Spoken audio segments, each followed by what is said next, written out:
Hello and welcome to our second alumni highlight. My name is Julie Jones and I am the Open Enrollment Coordinator on the Open team. I'm so excited to be interviewing a wonderful alumna of the Open program, Danielle Zelin.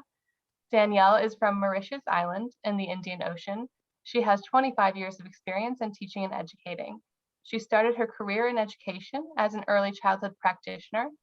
Since then, she has been engaged in different educational roles, such as serving as a school coordinator, educational social project coordinator, TESOL tutor, Jolly Phonics trainer, and now running her own after-school English club, Language Mood English Club, with numerous innovative educational events and projects. Danielle has been traveling and teaching around the world in South Africa, Latvia, Dubai, and the Maldives. Danielle is also a National Geographic certified educator, and she has been using National Geographic resources together with SDGs to teach English and educate the youth about our world. You may have seen her fantastic posts on the discussion forum with activities about Earth Day and World Oceans Day. You can find the links to those posts in the comments under this video. Welcome, Danielle. We're so excited to have you. Thank you. Thank you to have me and to invite me for the July highlight. Thank you, Danielle. My first question for you today is, what drew you to teaching and education as a profession? You know, in Mauritius, we have big families, and being the second grandchild with 20 younger cousins, I've always had the road to look after them, sharing cakes and drinks for birthday parties, organizing games to entertain. And I think with years, young children were automatically drawn to my funny side. I think this was a prediction of what I would do as a profession. For me, it feels just natural to be a teacher, educator. That's incredible. And it just shows how much of an impact our early childhood experiences can have on our futures in education. Our next question is about your experience in the Open program. What was your biggest learning from your Open course?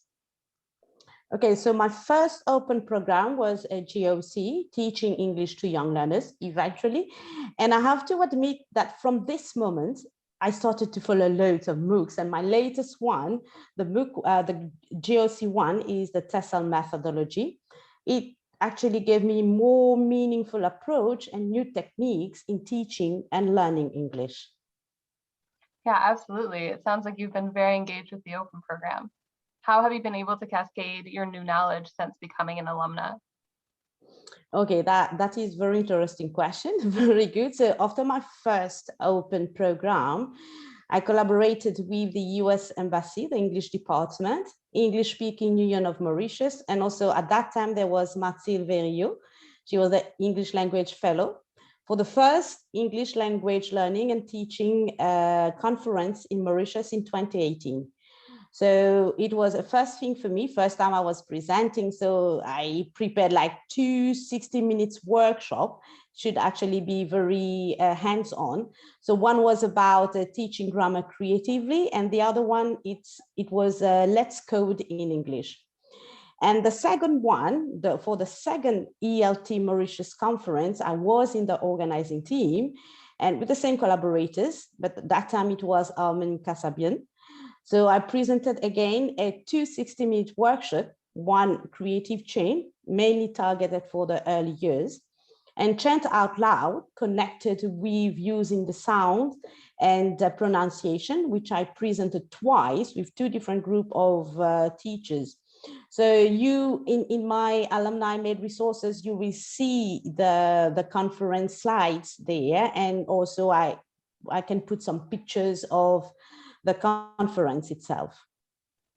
Yeah, absolutely. That sounds like such a great experience to have. And we'll definitely link to some of those great photos in the comment section. Our next question is about what your day looks like in your current position. What does a day in your school look like for you, whether that's virtual right now or in person? Yes. So as you may know, I'm having an after school English club. So I'm running my own. So I have individual learners, I have group session after school hours. Most of my students, they are between 6 and 13 years old. And this is where I give those specific or additional support in the formal skills. And then I have 4 groups of learners. I have the very young one, I have the young one, the twin, and the teen learners. So in that group, like the very young one, to teach them reading and writing first. So I use the Jolly Phonics methodology. And with my older one, so I've transformed my classroom actually with National Geographic resources, some project-based learning, and eventually every year we have a movie night and other creative approach. So let's say that on a daily basis, I usually teach from 3:30 to 7:30 to the evening. So it's after school, basically. Yeah, that sounds like a lot of different age groups and a lot of energy. What is your favorite Yes. to teach? And what are some things that make that age group great? And what might be some challenges you face when you're teaching that age group? So when I left the schools, or let's say the mainstream, I actually don't have any favorite group. Each group, I love learning, teaching all of them. Okay, each group has a specific interest and needs and a different perspective, and this gives me that opportunity to be able to teach different ages. And for me professionally, there's so much value in that, and also in terms of sharpening my professional approach and style. And let's say I have to admit that with teen learners, they are a very specific group, as you already know. That they need you need to get under their skin to understand how they feel, their world and their interests, the music. And I think that at that age, they are also in between choices of interest. So one day it could be this, another day it could be that. But I call it a valuable challenge for me. Yeah, absolutely. I think a lot of educators who work with teens would also agree with that. What is your favorite topic to teach your students?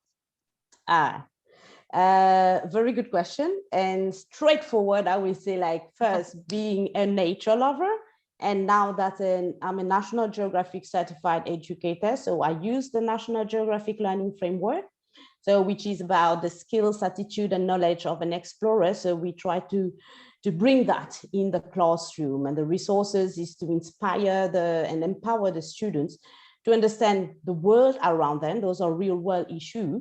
And I hopefully want to transform my classes into an English nature after school club. So which means it will be totally immersed in nature. I live next to the coast, so there will be field trip and other activities and projects that are in line, but all that to use it to teach English. That's wonderful and such a creative approach to teaching English. What's one of the topics you find most challenging to teach? What makes it tough and how did you overcome that? I think, like, for all professional educators, the huge thing that you have to do is to observe, to read in between the lines, to read through the eyes of your student. That is very important, because this is helping you to make sure that you give them a safe space to experience the language with engaging, exciting, and interesting topic. I mean, first thing, knowing your student is the key factor in bringing that spirit into your classroom. So let's say that the choice of topics involve loads of time to plan together with my student. And if sometimes the topic can be like not so interesting, I will immediately change and I will just sit together. Okay, let's sit together, guys. Let's say, what do we want to learn about? Okay, because anyway, we're using the English, everything will be done in English. So it's just the topic. And I think giving them that space, giving them that freedom of speech, and to say, yeah, we would love to talk about, with my team, they asked me schizophrenia. And I said, okay, cool, guys, let's try to find out. Yeah, absolutely. That creative planning process with your students sounds really helpful in keeping students engaged and motivated. I bet you'll get a lot of questions and comments about that Oh, in the yes. comments section. I sometimes say to myself, oh gosh, I like a psychologist teacher, a psychology or philosophy teacher, but actually this is what they wish to learn about. And I think as a professional teacher and a professional educator, it is my job or my passion to be able to engage them into that.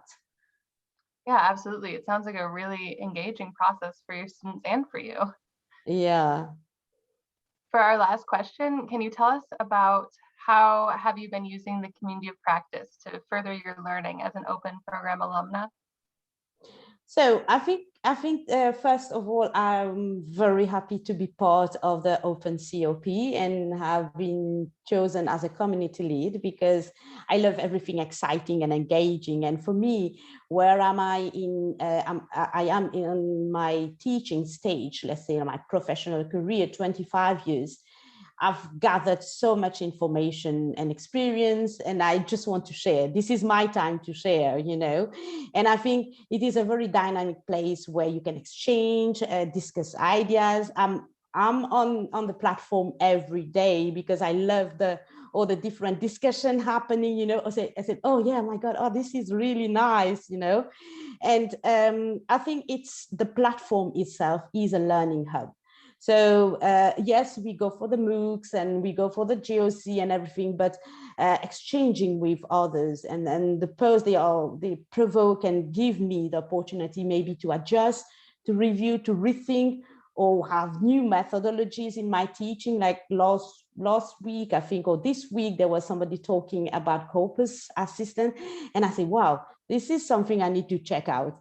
So we went into a discussion in that, and that was simply amazing. Yeah, that's wonderful to hear. I'm really glad you're using the COP for resources and discussion. And thank you so much, Danielle, for sharing your experience with us. It's been a pleasure to hear about the important work you're doing with your students on the islands of Mauritius. Though this isn't a live session, Danielle will be answering questions and comments from this video all week, so feel free to share your thoughts on what she has shared or ask her question. Our next video coming out in August will be our second in a series called Get to Know a Relo, where we will speak with Danielle's Relo in Pretoria, Rick Rosenberg. We hope you'll tune in to hear him share a bit of his experience as a Relo with us. Thank you again, Danielle. Thank you again, Julie. Goodbye, everybody. See you on the platform.